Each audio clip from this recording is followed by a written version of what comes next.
Good morning, everybody. So this video is going to be on loading a Cricket mini golf cart into a camper. Specifically, we have an Alliance Paradigm 365 RD, and we'll get to that really quickly. If you don't know about us, we full-time RV, meaning we live in our camper, we travel around the United States, and we do helpful videos. There is a Cricket mini golf cart on the ramp, and this is a rear living camper, which means that there's a living room basically directly above where the golf cart is, and there's a little set of stairs to get up to it. This is not a toy hauler. This is just a regular like fifth wheel with rear living. So we will get into detail in a few minutes on the steps that you have to take to load and unload it. This is really just like a preview to show you kind of like the quick process of getting it out.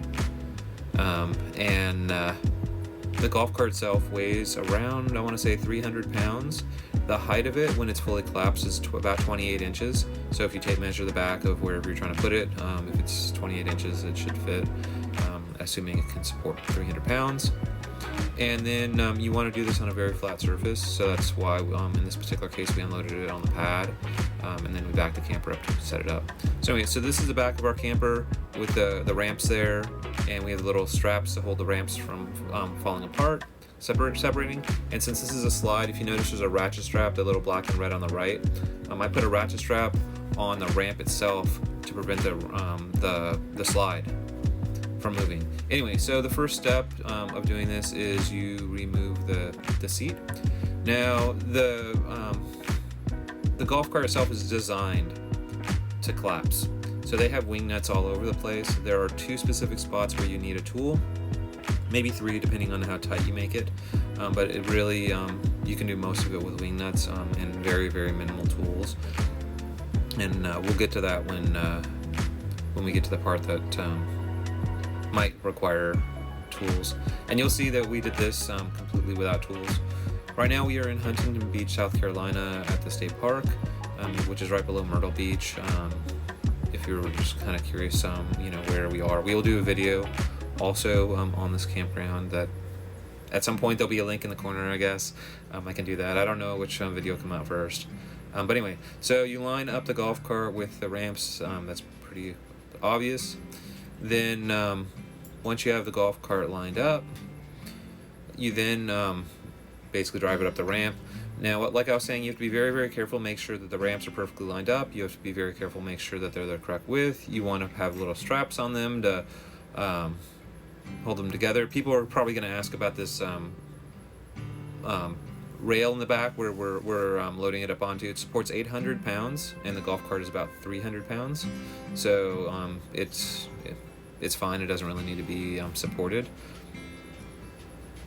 So here it is here, and you'll see it does not fit, obviously, without doing little adjustments. So this is the first spot where you might need a tool. This is to remove the steering wheel. It actually is just threaded on. I just do it hand tight, but some people get like vice grips out and they really, or channel locks, they really tighten that steering wheel down. I don't know why they would tighten it down that tight, but some people feel the need to tighten it down. And if you do that, then you need a tool. There are 2 bolts in the bottom, and the bolts right here basically are to provide support, I guess, and make it a little bit less wobbly. I usually make these hand tight, and it's usually fine. Maybe there's a certain torque rating that you're supposed to have it on, and maybe I should be using a tool. But if you can't get them out, that's just a very, very simple, like open-end wrench or pliers or whatever you have handy. And like I was saying, everything else is wing nuts. You can see the wing nuts right there on the right.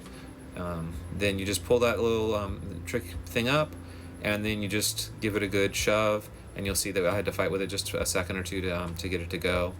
Now the brakes are on the golf cart, so the golf cart isn't gonna just roll off or whatever, even though I'm shoving it around.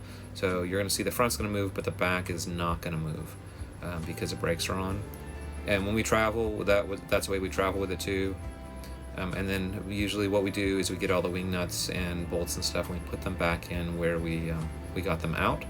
So then we don't have to worry about losing the bolts, so to speak, or losing wing nuts, or losing. And that way we also know where stuff goes, because obviously everybody can be a little forgetful on where stuff goes. But if you put it back, then it's where you kind of expect it. So anyway, so now the golf cart is essentially in its collapsed position, as quick as that was, and I didn't speed up the video, you're seeing it in real time. There is that little silver handle in the bottom of the frame that you can see beneath the left tail light. You pull that little silver handle and basically it will turn the brakes off. But before we do that, remember that ratchet strap I talked about? You basically have to remove the ratchet strap from the tray and make sure that it is properly lined up. And you can see I'm just lifting the golf cart up. It is very, very lightweight. You can literally just like grab it and move it. There's that ratchet strap that I must have forgotten, so I'm just going to unhook my ratchet strap. And the ratchet strap is there to prevent the tray from moving back and forth the thing the golf cart is on, because it only latches when it goes in. It does not latch like when it's out. And some people have suggested maybe I should drill a hole so I can put a bolt in or something really easily, or some kind of latching mechanism. And right now I just use the ratchet strap. So anyway, so there's a little lever I was talking about. You pull that little lever, and now it's in neutral, and you can just like push it in. Now the back seat is up, so this is in sitting position. Normally you know, sit on that pad if you're in the back seat, and then there was like there would be like a leg thing. This is in the cargo position for the golf cart, where the seat is down and you can put like a little ice chest there. And we put it in the down position so then we can get to that 28-inch threshold. And then it's just a matter of stowing everything basically. So what we do is we stow our ramps next to the golf cart, and you'll see me just kind of put them in here. There is a top to the golf cart too. You might have noticed that we do not have the top on it, but we do have a top for it. The top is basically just 2 pieces of metal and no, 3 pieces of metal. 3 pieces of metal and a little canvas piece. And normally we do not use the top with this golf cart because it's convenient to park it underneath the fifth wheel, like underneath the front kind of part of the fifth wheel, so then if it rains or something like that, the golf cart doesn't get wet. It's just super convenient. I know a lot of people put their bicycles there, and as you saw, this is a very lightweight golf cart. You saw I was able to just move it a little bit to get it kind of oriented how I wanted to orient. These red pads that we have, these are from like PetSmart or Petco or whatever. These are actually Kong beds for dogs. And we just happen to have these because like you normally put them in like a crate, like if you crate your dog. And we had a crate that Grace would be in when she was a puppy sometimes. We don't even carry a crate with us anymore, believe it or not, because she's so just good at not needing a crate. And but she does sometimes like to lay on the beds. And I got 2 of them because I thought that maybe like she might chew one up. So anyway, we have 2 of these Kong ones, and so they seem very convenient. And the trick is, when I load this thing, I don't want anything metal on metal, so because I don't want it to get scratched up, obviously. So that right there is the floor for the back seat. That right there is the floor for the front seat. And then there's a steering wheel, and like I was saying, I don't like metal on metal, so that obviously would rattle, even though it fits there. That would rattle, so that wouldn't be the way that I would normally travel with it, even though that looks like a convenient place to put it. And she just touched the thing that I said, nope, I don't like that. I normally lay it just like that. And then the seat, once again, you just like put it somewhere where you don't think it's gonna rattle, because obviously if it's just sitting there, it would at some point scratch or dent or rub the paint off or something. So you just lay down, and there you go. It fits in the camper.